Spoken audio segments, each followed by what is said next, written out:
या देवी सर्वभूतेषु मातृरूपेण संस्थिता नमस्तस्यै नमस्तस्यै नमस्तस्यै नमो नमो।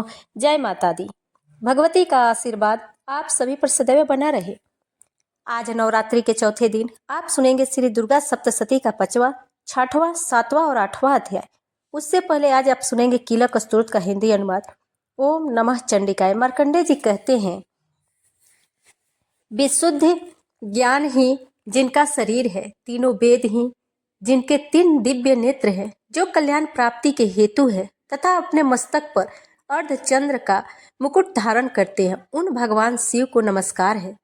मंत्रों का जो अभिकीलक है, अर्थात मंत्रों की सिद्धि में विघ्न उपस्थित करने वाले साप रूपी कीलक का जो निवारण करने वाला है, उस सप्तशती स्तोत्र को संपूर्ण रूप से जानना चाहिए और जानकर उनकी उपासना करनी चाहिए। यद्यपि सप्तशती के अतिरिक्त अन्य मंत्रों के जप में भी जो निरंतर लगा रहता है, वह भी कल्याण का भागी होता है। उसके भी उच्चाटन आदि कर्म सिद्ध होते हैं तथा उसे भी समस्त दुर्लभ वस्तुओं की प्राप्ति हो जाती है। तथापि जो अन्य मंत्रों का जप न करके केवल इस सप्तशती नामक स्तोत्र से ही देवी की स्तुति करते हैं, उन्हें स्तुति मात्र से ही सच्चिदानंद स्वरूपिणी देवी सिद्ध हो जाती हैं। उन्हें अपने कार्य की सिद्धि के लिए मंत्र, औषधि तथा अन्य किसी साधन के उपयोग की आवश्यकता नहीं रहती। बिना जप के ही उनके उच्चाटन आदि समस्त अभिचारिक कर्म सिद्ध हो जाते हैं। इतना ही नहीं, उनकी संपूर्ण अभीष्ट वस्तुएं भी सिद्ध होती है। लोगों के मन में यह शंका थी कि जब केवल सप्तशती की उपासना से अथवा सप्तशती को छोड़कर अन्य मंत्रों की उपासना से भी समान रूप से यह कार्य सिद्ध होते हैं, तब इनमें श्रेष्ठ कौन सा साधन है। लोगों की इस शंका को सामने रखकर भगवान शंकर ने अपने पास आए हुए जिज्ञासुओं को समझाया कि यह सप्तशती नामक संपूर्ण स्तोत्र ही सर्वश्रेष्ठ एवं कल्याणमय है। तदंतर भगवती चंडिका के सप्तशती नामक स्तोत्र को महादेव जी ने गुप्त कर दिया। सप्तशती के पाठ से जो पुण्य प्राप्त होता है, उसकी कभी समाप्ति नहीं होती, किंतु अन्य मंत्रों के जप जन्य पुण्य की समाप्ति हो जाती है। अतः भगवान शिव ने अन्य मंत्रों की अपेक्षा जो सप्तशती ही श्रेष्ठता का निर्णय किया, उसे यथार्थ ही जानना चाहिए। अन्य मंत्रों का जप करने वाला पुरुष भी यदि सप्तशती के स्तोत्र और जप का अनुष्ठान कर ले, तो वह भी पूर्ण रूप से कल्याण का भागी होता है। इसमें तनिक भी संदेह नहीं है। जो साधक कृष्ण पक्ष की चतुर्दशी अथवा अष्टमी को एकाग्रचित्त होकर भगवती की सेवा में अपना सर्वस्व समर्पित कर देता है और फिर उसे प्रसाद रूप से ग्रहण करता है, उसी पर भगवती प्रसन्न होती हैं, अन्यथा उनकी प्रसन्नता नहीं प्राप्त होती है। इस प्रकार सिद्धि के प्रतिबंधक रूप कीलक के द्वारा महादेव जी ने इस स्तोत्र को किलित कर रखा है। जो पूर्वोक्त रीति से निष्किलन करके इस सप्तशती का प्रतिदिन स्पष्ट उच्चारण पूर्वक पाठ करता है, वह मनुष्य सिद्ध हो जाता है, वही देवी का पार्षद होता है और वही गंधर्व भी होता है। सर्वत्र विचरते रहने पर भी इस संसार में उसे कहीं भी भय नहीं होता, वह अपमृत्यु के बस नहीं पड़ता तथा देह त्यागने के अनंत मोक्ष प्राप्त कर लेता है। अतः कीलक को जानकर उसका परिहार करके ही सप्तशती का पाठ आरंभ करे। जो ऐसा नहीं करता, उसका नाश हो जाता है। इसलिए कीलक और निष्किलन का ज्ञान प्राप्त करने पर ही यह स्तोत्र निर्दोष होता है और विद्वान पुरुष इस निर्दोष स्तोत्र का पाठ आरंभ करते हैं। स्त्रियों में जो कुछ भी सौभाग्य आदि दृष्टिगोचर होता है, वह सब देवी के प्रसाद का ही फल है। अतः इस कल्याणमय स्तोत्र का सदा जप करना चाहिए। इस स्तोत्र का मंद स्वर से पाठ करने पर स्वल्प फल की प्राप्ति होती है और उच्च स्वर से पाठ करने पर पूर्ण फल की सिद्धि होती है। अतः उच्च स्वर से ही इसका पाठ आरंभ करना चाहिए। जिनके प्रसाद से ऐश्वर्य, सौभाग्य, आरोग्य, संपत्ति, शत्रुनाश तथा परम मोक्ष की भी सिद्ध होती है, उस कल्याणमयी जगदम्बा की स्तुति मनुष्य क्यों नहीं करते। जय माता दी। कीलक स्तोत्र संपूर्ण हुआ। अब सुनिए श्री दुर्गा सप्तशती का 5वां अध्याय, जिसमें देवताओं द्वारा देवी की स्तुति, चंड मुंड के मुख से अंबिका के रूप की प्रशंसा सुनकर शुंभ का उनके पास दूत भेजना और दूत के निराश लौटने का वर्णन। अध्याय से पहले हम सभी माँ जगदम्बा का ध्यान करें, जो अपने कर कमलों में घंटा, शूल, हल, शंख, मूसल, चक्र, धनुष और बाण धारण करती हैं। शरद ऋतु में शोभा संपन्न चंद्रमा के समान जिनकी मनोहर कांति है, जो तीनों लोकों की आधारभूता और शुंभ आदि दैत्यों का नाश करने वाली है, तथा गौरी के शरीर से जिनका प्रकाट्य हुआ, उन महासरस्वती देवी का मैं निरंतर भजन करती हूँ। मार्कंडेय ऋषि कहते हैं, पूर्व काल में शुंभ और निशुंभ नामक असुरों ने अपने बल के घमंड में आकर सचीपति इंद्र के हाथ तीनों लोकों का राज्य और यज्ञ भाग छीन लिए। वे ही दोनों सूर्य, चंद्रमा, कुबेर, यम और वरुण के अधिकार का भी उपयोग करने लगे। वायु और अग्नि का कार्य भी वे ही करने लगे। उन दोनों ने सब देवताओं को अपमानित कर, राज्य भ्रष्ट, पराजित तथा अधिकारहीन करके स्वर्ग से निकाल दिया। उन दोनों महान असुरों से तिरस्कृत देवताओं ने अपराजिता देवी का स्मरण किया और सोचा, जगदम्बा ने हम लोगों पर वर दिया था कि आपत्ति काल में स्मरण करने पर मैं तुम्हारी सब आपत्तियों का तत्काल नाश कर दूंगी। यह विचार कर देवता गिरिराज हिमालय पर गए और वहां भगवती विष्णु माया की स्तुति करने लगे। देवता बोले, देवी को नमस्कार है, महादेवी शिवा को सर्वदा नमस्कार है, प्रकृति एवं भद्र को प्रणाम है। हम लोग नियम पूर्वक जगदम्बा को नमस्कार करते हैं। रौद्रा को नमस्कार है, नित्या, गौरी और धात्री को बारंबार नमस्कार है। ज्योत्सनामयी, चंद्र रूपिणी एवं सुख स्वरूपा देवी को सतत प्रणाम है। शरणागतों का कल्याण करने वाली वृद्धि एवं सिद्धि रूपा देवी को हम बारंबार नमस्कार करते हैं। नेत्रिति, राक्षसों की लक्ष्मी, राजाओं की लक्ष्मी तथा सवर्णों शिव पत्नी, शिव स्वरूपा आप जगदम्बा को बारंबार नमस्कार है। दुर्गा, दुर्गपारा, सारा, सबकी सारभूता, सर्वकारिणी ख्याति कृष्णा और धूम्रा देवी को सर्वदा नमस्कार है। अत्यंत सौम्य तथा अत्यंत रौद्र रूपा देवी को हम नमस्कार करते हैं, उन्हें हमारा बारंबार प्रणाम है। जगत की आधारभूता कृति देवी को बारंबार नमस्कार है। जो देवी सब प्राणियों में विष्णु माया के नाम से कही जाती हैं, उनको नमस्कार, उनको बारंबार नमस्कार है। जो देवी सब प्राणियों में चेतना कहलाती हैं, उनको नमस्कार, उनको बारंबार नमस्कार है। जो देवी सब प्राणियों में बुद्धि रूपा से स्थित है, उनको नमस्कार, उनको बारंबार नमस्कार है। जो देवी सब प्राणियों में निद्रा रूप से स्थित है, उनको नमस्कार, उनको बारंबार नमस्कार है। जो देवी सब प्राणियों में क्षुधा रूप से स्थित है, उनको नमस्कार, उनको बारंबार नमस्कार है। जो देवी सब प्राणियों में छाया रूप में स्थित है, उनको नमस्कार, उनको बारंबार नमस्कार है। जो देवी सब प्राणियों में शक्ति रूप से स्थित है, उनको नमस्कार, उनको बारंबार नमस्कार है। जो देवी सब प्राणियों में तृष्णा रूप से स्थित, उनको नमस्कार, उनको बारंबार नमस्कार है।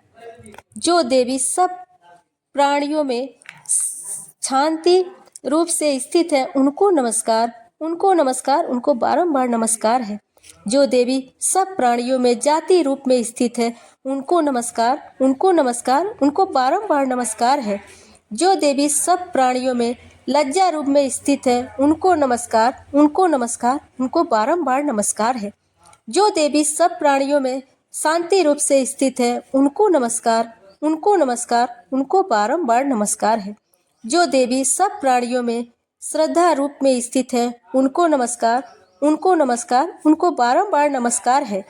जो देवी सब प्राणियों में कांति रूप में स्थित है, उनको नमस्कार, उनको नमस्कार, उनको बारंबार नमस्कार है।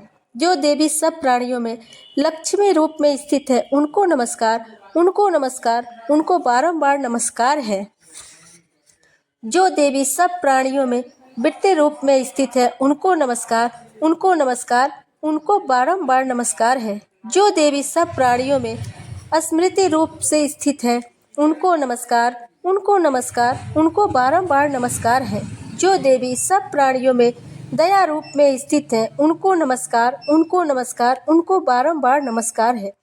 जो देवी सब प्राणियों में तुष्टि रूप से स्थित है, उनको नमस्कार, उनको नमस्कार, उनको बारंबार नमस्कार है। जो देवी सब प्राणियों में माता रूप में स्थित है, उनको नमस्कार, उनको नमस्कार, उनको बारंबार नमस्कार है। जो देवी सब प्राणियों में भ्रांति रूप से स्थित है, उनको नमस्कार, उनको नमस्कार, उनको बारंबार नमस्कार है। जो जीवों के इंद्रिय वर्ग की अधिष्ठात्री देवी एवं सब प्राणियों में सदा व्याप्त रहने वाली उन व्याप्ति देवी को बारंबार नमस्कार है। जो देवी चैतन्य रूप से इस संपूर्ण जगत को व्याप्त करके स्थित है, उनको नमस्कार, उनको नमस्कार, उनको बारंबार नमस्कार है। पूर्व काल में अपने अभीष्ट की प्राप्ति होने से देवताओं ने जिनकी स्तुति की तथा दैत्यराज इंद्र बहुत दिनों तक जिनका सेवन किया, वह कल्याण की साधना भूता ईश्वरी हमारा कल्याण और मंगल करे तथा हमारी आपत्तियों का नाश कर डाले। उदंड दैत्यों से सताए हुए हम सभी देवता जिन परमेश्वरी को इस समय नमस्कार करते हैं, जो भक्ति से विनम्र पुरुषों द्वारा स्मरण करने के जाने पर तत्काल ही संपूर्ण विपत्तियों का नाश कर देती हैं, वे जगदम्बा हमारा संकट दूर करे। ऋषि कहते हैं, राजन, इस प्रकार जब देवताओं स्तुति कर रहे थे, उस समय पार्वती देवी गंगा जी के जल में स्नान करने के लिए वहां आईं। उन सुंदर भौहों वाली भगवती ने देवताओं से पूछा, आप लोग यहाँ किसकी स्तुति करते हैं? तब उन्हीं के शरीर कोश से प्रकट हुई शिवा देवी बोली, शुंभ दैत्य से तिरस्कृत और युद्ध में निशुंभ से पराजित हो यहाँ एकत्रित हुए ये समस्त देवता यह मेरी ही स्तुति कर रहे हैं। पार्वती के शरीर से अंबिका का प्रादुर्भाव हुआ था, इसलिए वे समस्त लोकों में कौशिकी कही जाती हैं। कौशिकी के प्रकट होने के बाद पार्वती देवी का शरीर काले रंग का हो गया, तब वे हिमालय पर रहने वाली कालिका देवी के नाम से विख्यात हुई। तदंतर शुंभ निशुंभ के भृत्य चंड मुंड वहां आए और उन्होंने परम मनोहर रूप धारण करने वाली अंबिका देवी को देखा। फिर वे शुंभ के पास जाकर बोले, महाराज, एक अत्यंत मनोहर स्त्री है जो अपने दिव्य कांति से हिमालय को प्रकाशित कर रही है। जैसा उत्तम रूप कहीं किसी ने भी नहीं देखा होगा। असुरेश्वर, पता लगाइए वह देवी कौन है और उसे ले आइए। स्त्रियों में तो वह रत्न है, उसका प्रत्येक अंग बहुत ही सुंदर है तथा वह अपने श्री अंगों की प्रभा से संपूर्ण दिशाओं में प्रकाशित फैला रही है। दैत्यराज, अभी वह हिमालय पर ही मौजूद है, आप उसे देख सकते हैं। प्रभु, तीनों लोकों में मणि, हाथी, घोड़े आदि जितने भी रत्न हैं, वे सब इस समय आपके घर में शोभा पाते हैं। हाथियों में रत्नभूत ऐरावत, यह परिजात का वृक्ष, और यह उच्चैश्रवा घोड़ा, यह सब आपने इंद्र से लिया है। हंसों से जुता हुआ यह विमान भी आपके आंगन में शोभा पाता है। यह रत्नभूत अद्भुत विमान जो पहले ब्रह्मा जी के पास था, अब आपके यहाँ लाया गया है। यह महापद्म नामक निधि आप कुबेर से छीन लाए हैं। समुद्र ने भी आपको किंजलिकिनी नामक माला भेंट की है, जो केसर से सुशोभित है और जिसके कमल कभी कुम्हलाते नहीं हैं। स्वर्ण की वर्षा करने वाला वरुण का छत्र भी आपके घर में शोभा पाता है तथा यह श्रेष्ठ रथ जो पहले प्रजापति के अधिकार में था, अब आपके पास मौजूद है। दैत्येश्वर, मृत्यु की उत्क्रांतिदा नाम वाली शक्ति भी आपने छीन ली है तथा वरुण का पास और समुद्र में होने वाले सब प्रकार के रत्न आपके भाई निशुम्भ के अधिकार में हैं। अग्नि ने भी स्वतः शुद्ध किए हुए 2 वस्त्र आपकी सेवा में अर्पित किए हैं। दैत्यराज, इस प्रकार सभी रत्न आपके एकत्र कर लिए हैं, फिर जो वह स्त्रियों में रत्न रूप कल्याणमयी देवी है, इसे आप क्यों नहीं अपने अधिकार में कर लेते? ऋषि कहते हैं, चंडमुंड का यह वचन सुनकर शुंभ ने महादैत्य सुग्रीव को दूत बनाकर देवी के पास भेजा और कहा, तुम मेरी आज्ञा से उसके सामने ये बातें कहना और ऐसा उपाय करना जिससे प्रसन्न होकर वह शीघ्र ही यहाँ आ जाए। वह दूत पर्वत के अत्यंत रमणीय प्रदेश में जहाँ देवी मौजूद थी गया और मधुर वाणी में कोमल वचन बोला। देवी, दैत्यराज शुंभ इस समय तीनों लोकों के परमेश्वर हैं। मैं उन्हीं का भेजा हुआ दूत हूँ और यहाँ तुम्हारे पास ही आया हूँ। उनकी आज्ञा सदा सब देवता एक स्वर से मानते हैं, कोई उसका उल्लंघन नहीं कर सकता। वे संपूर्ण देवताओं को परास्त कर चुके हैं। उन्होंने तुम्हारे लिए जो संदेश दिया है उसे सुनो। संपूर्ण त्रिलोकी मेरे अधिकार में है। देवता भी मेरी आज्ञा के अधीन चलते हैं। संपूर्ण यज्ञों के भोगों को मैं ही पृथक पृथक भोगता हूँ। तीनों लोकों में जितने श्रेष्ठ रत्न हैं वे सब मेरे अधिकार में हैं। दैत्यराज इंद्र का वाहन ऐरावत, जो हाथियों में रत्न के समान है, मैंने छीन लिया है। क्षीर सागर का मंथन करने से जो अश्वरत्न उच्च श्रवा प्रकट हुआ था, उसे देवताओं ने मेरे पैरों पर पड़कर समर्पित कर दिया है। सुंदरी, उनके सिवा और भी जितने रत्नपूत पदार्थ देवताओं, गंधर्वों और नागों के पास थे, वे सब मेरे ही पास आ गए हैं। देवी, हम लोग तुम्हें संसार की स्त्रियों में रत्न मानते हैं, अतः तुम हमारे पास आ जाओ, क्योंकि रत्नों का उपभोग करने वाले हम ही हैं। चंचल कटाक्षों वाली सुंदरी, तुम मेरी या मेरे भाई महापराक्रमी निशुंभ की सेवा में आ जाओ, क्योंकि तुम रत्न स्वरूपा हो। मेरा वरण करने से तुम्हें तुलना रहित महान ऐश्वर्य की प्राप्ति होगी। अपनी बुद्धि से यह विचार कर तुम मेरी पत्नी बन जाओ। ऋषि कहते हैं, दूत के यूं कहने पर कल्याणमयी भगवती दुर्गा देवी, जो इस जगत को धारण करती हैं, मन ही मन गंभीर भाव से मुस्कुराई और इस प्रकार बोली, दूत, तुमने दैत्य सत्य कहा है, इसमें तनिक भी मिथ्या नहीं है। शुंभ तीनों लोकों का स्वामी है और निशुंभ भी उसी के समान पराक्रमी है, किंतु इस विषय में मैंने जो प्रतिज्ञा कर ली है उसे मिथ्या कैसे करूं? मैंने अपनी अल्प बुद्धि के कारण पहले से जो प्रतिज्ञा कर रखी है उसे सुनो। जो मुझे संग्राम में जीत लेगा, जो मेरे अभिमान को चूर्ण कर देगा तथा संसार में जो मेरे समान बलवान होगा, वही मेरा स्वामी होगा। इसलिए निशुंभ अथवा महादैत्य निशुंभ स्वयं ही यहाँ पधारे और मुझे जीतकर शीघ्र ही मेरा पानी ग्रहण कर ले। इसमें विलंब की क्या आवश्यकता है? दूत बोला, देवी, तुम घमंड में भरी हो, मेरे सामने ऐसी बातें न करो। तीनों लोकों में कौन ऐसा पुरुष है जो शुंभ निशुंभ के सामने खड़ा हो सके? देवी, अन्य दैत्यों के सामने भी सारे देवता युद्ध में नहीं ठहर सकते, फिर भी तुम अकेली स्त्री होकर कैसे ठहर सकती हो? जिन निशुंभ आदि दैत्य के सामने इंद्र आदि सब देवता भी युद्ध में खड़े नहीं हुए, उनके सामने तुम स्त्री होकर कैसे जाओगी? इसलिए तुम मेरे ही कहने से शुंभ निशुंभ के पास चली जाओ। ऐसा करने से तुम्हारे गौरव की रक्षा होगी, अन्यथा जब वे केस पकड़कर घसीटेंगे तब तुम्हें अपनी प्रतिष्ठा खोकर जाना पड़ेगा। देवी ने कहा, तुम्हारा कहना ठीक है, शुंभ बलवान है और निशुंभ भी बड़े पराक्रमी हैं, किंतु क्या करूं, मैंने पहले बिना सोचे समझे प्रतिज्ञा कर ली है, अतः अब तुम जाओ। मैंने तुमसे जो कुछ कहा है वह सब कुछ दैत्यराज से आदर पूर्वक कहना, फिर वे जो उचित जान पड़े करें। जय माता दी। इस प्रकार श्री मार्कंडेय पुराण में सावण मनवंतर की कथा के अंतर्गत देवी महात्म्य देवी दूत संवाद नामक 5वां अध्याय पूर्ण हुआ।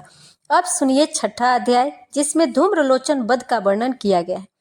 अध्याय से पहले हम सभी माँ जगदम्बा का ध्यान करें। मैं सर्वेश्वर भैरव के अंग में निवास करने वाली परमोत्कृष्ट पद्मावती देवी का चिंतन करता हूँ। वे नागराज के आसन पर बैठी हैं। नागों के फणों से शोभित होने वाली मणियों की विशाल माला से उनकी देहलता उद्भासित हो रही है। सूर्य के समान उनका तेज है। 3 नेत्र उनकी शोभा बढ़ा रहे हैं। वे हाथों में माला, कुंभ, कपाल और कमल लिए हुए हैं तथा उनके मस्तक में अर्धचंद्र का मुकुट सुशोभित है। ऋषि कहते हैं, देवी का यह कथन सुनकर दूत को बड़ा अमर्ष हुआ और उसने दैत्यराज के पास जाकर सब समाचार विस्तार पूर्वक कह सुनाया। दूत के उस वचन को सुनकर दैत्यराज कुपित हो उठा और दैत्य सेनापति धूम्रलोचन से बोला, धूम्रलोचन, तुम शीघ्र अपनी सेना साथ लेकर जाओ और उस दुष्टा के केस पकड़कर घसीटते हुए उसे बलपूर्वक यहाँ ले आओ। उसकी रक्षा करने के लिए यदि कोई खड़ा हो तो वह देवता, यक्ष अथवा गंधर्व ही क्यों न हो, उसे अवश्य मार डालना। ऋषि कहते हैं, शुंभ के इस प्रकार आज्ञा देने पर वह धूम्रलोचन दैत्य 60,000 असुरों की सेना को लेकर वहां से तुरंत चल दिया। वहां पहुंचकर उसने हिमालय पर रहने वाली देवी को देखा और ललकार कर कहा, अरे तू शुंभ निशुंभ के पास चल। यदि इस समय प्रसन्नता पूर्वक मेरे स्वामी के समीप नहीं चलेगी तो मैं बलपूर्वक झोटा पकड़कर घसीटते हुए तुझे ले चलूंगा। देवी बोली, तुम्हें दैत्यों के राजा ने भेजा है। तुम स्वयं भी बलवान हो और तुम्हारे साथ विशाल सेना भी है। ऐसी दशा में यदि मुझे बलपूर्वक ले चलोगे तो मैं तुम्हारा क्या कर सकती हूँ। ऋषि कहते हैं, देवी के यूं कहने पर असुर धूम्रलोचन उनकी ओर दौड़ा। तब अंबिका ने शब्द के उच्चारण मात्र से उसे भस्म कर दिया। फिर तो क्रोध में भरी हुई दैत्यों की विशाल सेना और अंबिका ने एक दूसरे पर तीखे सायंकों, शक्तियों और फारसों की वर्षा आरंभ की। इतने में ही देवी का वाहन सिंह क्रोध में भरकर भयंकर गर्जना करके गर्दन के बालों को हिलाता हुआ असुरों की सेना में कूद पड़ा। उसने कुछ दैत्यों को पंजों के मार से, कितनों को अपने जबड़ों से और कितनों को महादैत्यों को पटक कर ओट की दाढ़ों से घायल करके मार डाला। उस सिंह ने अपने नखों से कितनों के पेट फाड़ डाले और थप्पड़ मारकर कितनों के सिर धड़ से अलग कर दिए। कितनों की भुजाओं और मस्तक काट डाले और अपनी गर्दन के बाल हिलाते हुए उसने दूसरे दैत्यों के पेट फाड़कर उनका रक्त चूस लिया। अत्यंत क्रोध में भरे हुए देवी के वाहन उस महाबली सिंह ने क्षण भर में ही असुरों की सारी सेना का संहार कर डाला। शुंभ ने जब सुना कि देवी ने धूम्रलोचन असुर को मार डाला तथा उसके सिंह ने सारी सेना का सफाया कर डाला, तब उस दैत्यराज को बड़ा क्रोध हुआ। उसका होठ कांपने लगा। उसने चंड और मुंड नामक 2 महादैत्यों को आज्ञा दी, हे चंड, हे मुंड, तुम लोग बहुत सारी सेना लेकर वहां जाओ। उसी देवी के झोंटे पकड़कर तथा उसे बांधकर शीघ्र यहाँ ले आओ। यदि इस प्रकार उसको लाने में संदेह हो तो युद्ध में सब प्रकार के अस्त्र शास्त्रों तथा समस्त आसुरी सेना का प्रयोग करके उसकी हत्या कर डालना। उस दुष्टा की हत्या होने तथा सिंह के भी मारे जाने पर उस अंबिका को बांध कर शीघ्र लौट आना। इस प्रकार मार्कंडेय पुराण में सावर्णिक मनवंतर की कथा देवी महात्म्य धूम्रलोचन वध पूरा हुआ। अब सुनिए 7वां अध्याय, जिसमें चंड और मुंड के वध का वर्णन किया गया है।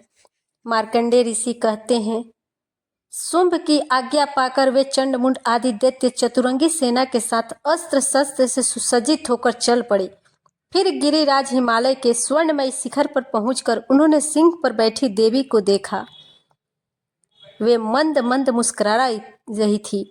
उन्हें देखकर दैत्य लोग तत्परता से पकड़ने के उद्योग करने लगे। किसी ने धनुष तान लिया, किसी ने तलवार संभाली और कुछ लोग देवी के पास आकर खड़े हो गए। तब अंबिका ने उन शत्रु के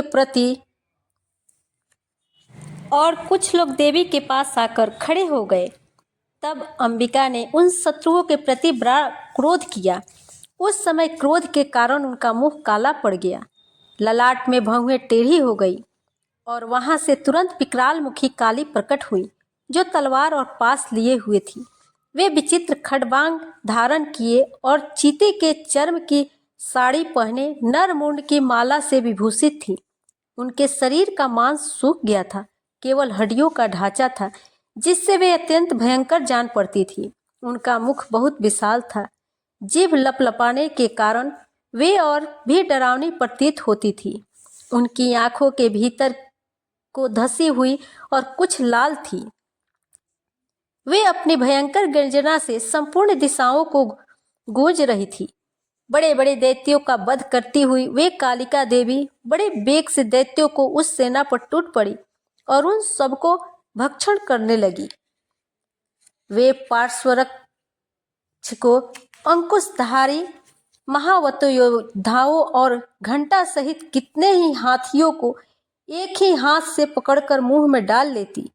इसी प्रकार घोड़े, रथ और सारथियों के साथ रथी सैनिकों को मुंह में डालकर वे अपना बड़े भयानक रूप से चबा डालती थी। किसी के बाल पकड़ लेती, किसी का गला दबा देती, किसी को पैरों से कुचल डालती और किसी को छाती के धक्के से गिराकर मार डालती। वे असुरों के छोड़े हुए बड़े बड़े अस्त्र शस्त्र मुंह में पकड़ लेती और रोष में भरकर उनको दांतों से पीस डालती थी। काली ने बलवान एवं दुरात्मा दैत्यों की वह सारी सेना रौंद डाली, खा डाली और कितनों को मार भगाया। कोई तलवार के घाट उतारे गए, कोई खड़बांग से पीटे गए और कोई कितने ही असुर दांतों के अग्रभाग से कुचले जाकर मृत्यु को प्राप्त हुए। इस प्रकार देवी ने असुरों की उस सारी सेना को क्षण भर में मार गिराया। यह देखकर चंड उन अत्यंत भयानक काली देवी की ओर दौड़ा तथा महादैत्य मुंड ने अत्यंत भयंकर वाणी की वर्षा से तथा हजारों बार चलाए हुए चक्रों से उस भयानक नेत्रों वाली देवी को आच्छादित कर दिया। वे अनेकों चक्र देवी के मुख में समाते हुए ऐसे जान पड़े मानो सूर्य के बहुतेरे मंडल बादलों के उदर में प्रवेश कर रहे हो। तब भयंकर गर्जना करने वाली काली ने अत्यंत रोष में भरकर विकट हट्टहास किया। उस समय उनके विकराल वदन के भीतर कठिनता से देखे जा सकने वाले दांतों की प्रभा वे अत्यंत उज्जवल दिखाई देती थी। देवी ने बहुत बड़ी तलवार हाथ में ले का उच्चारण करके चंड पर धावा किया और उसके केस पकड़कर उसी तलवार से उसका मस्तक काट डाला। चंड को मारा गया देखकर मुंड भी देवी की ओर दौड़ा। तब देवी ने रोष में भरकर उसे भी तलवार से घायल करके धरती पर सुला दिया। महापराक्रमी चंड और मुंड मारा गया देख मरने से बची हुई बाकी सेना भय से व्याकुल हो चारों ओर भाग गई। तदंतर काली ने चंड और मुंड का मस्तक अपने हाथ में ले चंडिका के पास जाकर प्रचंड अट्टहास करते हुए कहा, देवी, मैंने चंड और मुंड नामक दो महा पशुओं को तुम्हें भेंट किया है। अब युद्ध यज्ञ में तुम शुंभ और निशुंभ स्वयं ही वध करना। ऋषि कहते हैं, वहां लाए हुए उन चंड मुंड नामक महादैत्यों को देखकर कल्याणमयी चंडी ने काली से मधुर वाणी में कहा, देवी, तुम चंड और मुंड को लेकर मेरे पास आई हो, इसलिए संसार में चामुंडा के नाम से तुम्हारी ख्याति होगी। इस प्रकार श्री मार्कंडे में सावर्ण मनवाचा सप्तशती का 8वां अध्याय, जिसमें रक्त बीज वध का वर्णन किया गया है। और अध्याय से पहले हम सब मिलकर माँ भगवती का ध्यान करें। मैं अणिमा और सिद्धि मई किरणों से आवृत भवानी का ध्यान करता हूँ। उनके शरीर का रंग लाल है, नेत्रों में करुणा लहरा रही है तथा हाथों में पास, अंकुश, बाण और धनुष शोभा पाते हैं। ऋषि कहते हैं, चंड और मुंड नामक दैत्यों के मारे जाने तथा बहुत सी सेना का संहार हो जाने पर दैत्यों के राजा प्रतापी शुंभ के मन में बड़ा क्रोध हुआ और उसने दैत्यों की संपूर्ण सेना को युद्ध के लिए कूच करने की आज्ञा दी। वह बोला, आज उदयुद्ध नाम के 86 दैत्य सेनापति अपनी सेनाओं के साथ युद्ध के लिए प्रस्थान करे। कंबू नाम वाले दैत्यों के 84 सेना नायक अपनी वाहिनी से घिरी हुई यात्रा करे। 50 कोटि वीर कुल के और 100 धौम्र कुल के असुर सेनापति मेरी आज्ञा सेना सहित कूच करे। कालक, दोहड, मौर्य और काल के असुर भी युद्ध के लिए तैयारी हो और मेरी आज्ञा से तुरंत प्रस्थान करे। भयानक शासन करने वाला असुरराज शुंभ इस प्रकार आज्ञा दे सहस्त्रों बड़ी बड़ी सेनाओं के साथ युद्ध के लिए प्रस्थित हुआ। उसकी अत्यंत भयंकर सेना आती देख चंडिका ने अपने धनुष की टंकार से पृथ्वी और आकाश के बीच का भाग बुझा दिया। राजन, तदंतर देवी के सिंह ने बड़े जोर जोर से दहाड़ना आरंभ किया। फिर अंबिका ने घंटे के शब्द से उस ध्वनि को और भी बढ़ा दिया। धनुष की टंकार, सिंह की दहाड़ और घंटा की ध्वनि संपूर्ण दिशाओं में गूंज उठी। उस भयंकर शब्द से काली ने अपने विकराल मुखों को और भी बढ़ा लिया तथा इस प्रकार से विजयनी हुई। उस तुमुल नाम नाद को सुनकर दैत्यों की सेनाओं ने चारों ओर से आकर चंडिका देवी, सिंह और काली देवी को क्रोधपूर्वक घेर लिया। राजन, इस बीच में असुरों की विनाश तथा देवताओं के अभ्युदय के लिए ब्रह्मा, शिव, कार्तिकेय, विष्णु तथा रौद्र आदि देवी की शक्तियां, जो अत्यंत पराक्रम और बल से संपन्न थी, उसके शरीर से निकलकर उन्हीं के रूप में चंडिका देवी के पास गई। जिस देवता का जैसा रूप, वैसी वेशभूषा, जैसा वाहन है, वह ठीक वैसे ही साधनों से संपन्न हो, उसकी शक्ति असुरों से युद्ध करने के लिए आई। सबसे पहले हंस युक्त विमान पर बैठी हुई अच्युत और कमंडलों से सुशोभित ब्रह्मा जी की शक्ति उपस्थित हुई, जिसे ब्राह्मणी कहते हैं। महादेव जी का शक्ति वृषभ पर आरूढ़ हो, हाथों में श्रेष्ठ त्रिशूल धारण किए, महानाग का कंकड़ पहने, मस्तक में चंद्र रेखा से विभूषित हो वहां पहुंचे। कार्तिकेय जी की शक्ति रूपा जगदम्बिका का उन्हीं का रूप धारण किए श्रेष्ठ मयूर पर आरूढ़ हो, हाथ में शक्ति लिए दैत्यों से युद्ध करने के लिए आई। इसी प्रकार भगवान विष्णु की शक्ति गरुड़ पर विमान होकर शंख, चक्र, गदा, शंख, धनुष और खड्ग हाथ में लिए वहां आई। अनुपम यज्ञ वराह का रूप धारण करने वाली श्री हरि जो शक्ति है, वह भी वराह शरीर धारण करके वहां उपस्थित हुई। नारसिंह शक्ति भी नृसिंह के समान शरीर धारण करके वहां आई। उसके गर्दन के बालों के झटके से आकाश के तारे बिखर पड़े थे। इसी प्रकार इंद्र की शक्ति वज्र हाथ में लिए गजराज एरावत पर बैठकर आई। उसके भी सहस्त्र नेत्र थे। इंद्र का जैसा रूप है वैसा ही उसका भी था। तदंतर उन दैत्य शक्तियों से घिरे हुए महादेव जी ने चंडिका से कहा, मेरी प्रसन्नता के लिए तुम शीघ्र ही इन असुरों का संहार करो। तब देवी के शरीर से अत्यंत भयानक और परम उग्र चंडिका शक्ति प्रकट हुई, जो सैकड़ों गिद्दड़ियों की भांति आवाज करने वाली थी।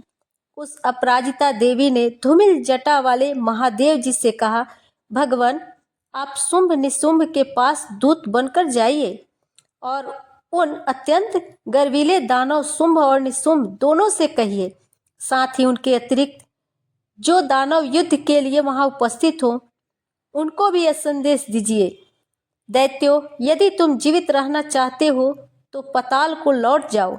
इंद्र को त्रिलोक का राज्य मिल जाए और देवता यज्ञ भाग का उपयोग करे।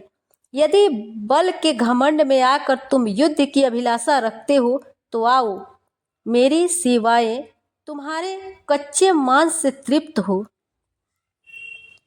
चूंकि उस देवी ने भगवान शिव को दूत के कार्य में नियुक्त किया था, इसलिए वह शिव दूती के नाम से संसार में विख्यात हुई हैं। वे महादैत्य भी भगवान शिव के मुंह से देवी के वचन सुनकर क्रोध में भर कर गए और वहां कात्यायनी विराजमान थी उस ओर बढ़े। तदंतर वे दैत्य अमरस में भरकर पहले ही देवी के ऊपर बाण, शक्ति और रिष्टि आदि अस्त्रों की वर्षा करने लगी। तब देवी ने भी खेल खेल में ही धनुष की टंकार की और उसे छोड़े हुए बड़े बड़े बाणों द्वारा दैत्यों के चलाए हुए बाण, शूल, शक्ति और फरसों के काट डाला। फिर काली उनके आगे होकर शत्रुओं को शूल के प्रहार से विदीर्ण करने लगी और खटवांग से उनका कचूमर निकालती हुई रणभूमि में विचरने लगी। ब्राह्मणी भी जिस जिस ओर दौड़ती उसी ओर से अपने कमंडलू का जल छिड़क कर शत्रुओं की ओज और पराक्रम को नष्ट कर देती थी। माहेश्वरी ने त्रिशूल से और वैष्णवी ने चक्र से अत्यंत क्रोध में भरी हुई कुमार कार्तिकेय की शक्ति से दैत्यों का संहार किया। इंद्र शक्ति के वज्र प्रहार से विदीर्ण हो सैकड़ों दैत्य दानव रक्त की धारा बहाते हुए पृथ्वी पर सो गए। वाराही शक्ति ने कितनों को अपनी थूथनों की मार से नष्ट किया। दाढ़ों के अग्रभाग से कितनों की छाती भेद डाली और कितने ही दैत्य उसके चक्र की चोट से विदीर्ण होकर गिर पड़े। नारसिंही भी दूसरे दूसरे महादैत्य को अपने नखों से विदीर्ण करके खाती और सिंहनाद से दिशाओं और आकाश को गुंजाती हुई युद्ध क्षेत्र में विचरने लगी। कितने ही असुर शिवदूती के प्रचंड अट्टहास से अत्यंत भयभीत हो पृथ्वी पर गिर पड़े। गिरने पर उन्हें शिवदूती ने उसे समय अपना ग्रास बना लिया। इस प्रकार क्रोध में भरे हुए मातृगणों को नाना प्रकार से उपायों से बड़े बड़े असुरों का मर्दन करते देख दैत्य सैनिक भाग खड़े हुए। मातृगणों से पीड़ित दैत्यों को युद्ध भागते देख रक्तबीज नामक महादैत्य क्रोध में भरकर युद्ध करने के लिए आया। उसके शरीर से जब रक्त की बूंद पृथ्वी पर गिरती तब उसी के समान शक्तिशाली एक दूसरा महादैत्य पृथ्वी पर पैदा हो जाता था। महासुर रक्तबीज हाथ में गदा लेकर इंद्र शक्ति के साथ युद्ध करने लगा। तब ऐन्द्री ने अपने वज्र से रक्तबीज को मारा। वज्र से घायल होने पर उसके शरीर से बहुत सा रक्त चूने लगा। उससे उसी के समान रूप तथा पराक्रम वाले योद्धा उत्पन्न होने लगे। उसके शरीर से रक्त की जितनी बूंदें गिरी उतने ही पुरुष उत्पन्न हो गए। वे सब रक्तबीज के समान ही वीर्यवान, बलवान और पराक्रमी थे। वे रक्त से उत्पन्न होने वाले पुरुष भी अत्यंत भयंकर अस्त्र शस्त्रों का प्रहार करते हुए वहां मातृगणों के साथ घोर युद्ध करने लगे। पुनः वज्र के प्रहार से जब उसका मस्तक घायल हुआ तब रक्त बहने लगा। उससे हजारों पुरुष उत्पन्न हो गए। वैष्णवी ने युद्ध में रक्तबीज पर चक्र का प्रहार किया तथा ऐन्द्री उस दैत्य सेनापति को गदा के चोट से पहुंचाई। वैष्णवी ने चक्र से घायल होने पर उसके शरीर से जो रक्त बहा और उससे जो उसी के बराबर आकार वाले सहस्त्रों महादैत्य प्रकट हुए, उसके द्वारा संपूर्ण जगत व्याप्त हो गया। कौमारी ने शक्ति से, वाराही ने खड्ग से और माहेश्वरी ने त्रिशूल से महादैत्य रक्तबीज को घायल किया। क्रोध में भरे हुए उस महादैत्य रक्तबीज ने भी गदा से अब सभी मातृ शक्तियों पर पृथक पृथक प्रहार किया।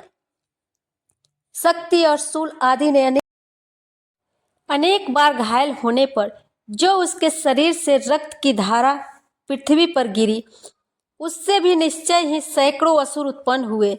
इस प्रकार महादैत्य के रक्त से प्रकट हुए असुरों द्वारा संपूर्ण जगत व्याप्त हो गया। इससे उन देवताओं को बड़ा भय हुआ।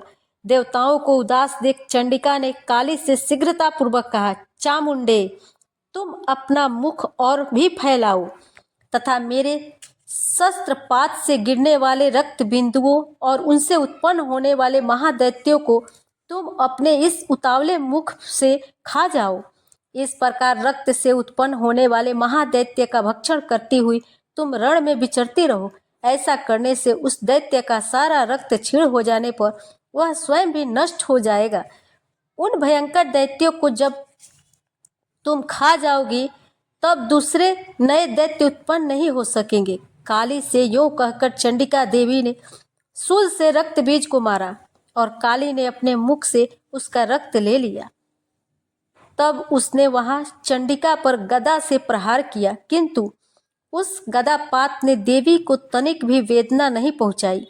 रक्त बीज के घायल शरीर से बहुत सा रक्त गिरा, किंतु ज्यों ही वह गिरा त्यों ही चामुंडा ने उसे अपने मुख में ले लिया।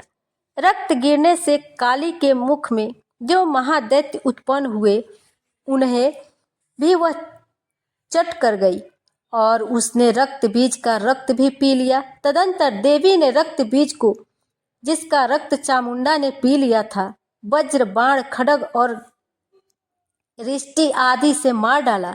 राजन, इस प्रकार शास्त्रों के समुदाय से आहत एवं रक्तहीन हुआ महादैत्य रक्त बीज पृथ्वी पर गिर पड़ा। नरेश्वर, इससे देवताओं को अनुपम हर्ष की प्राप्ति हुई और मातृगण उन असुरों के रक्तपान के मद से उद्दत सा होकर नृत्य करने लगे। इस प्रकार मार्कंडेय पुराण में सावर्णिक मनवंतर की कथा के अंतर्गत देवी महात्म्य रक्त बीज वध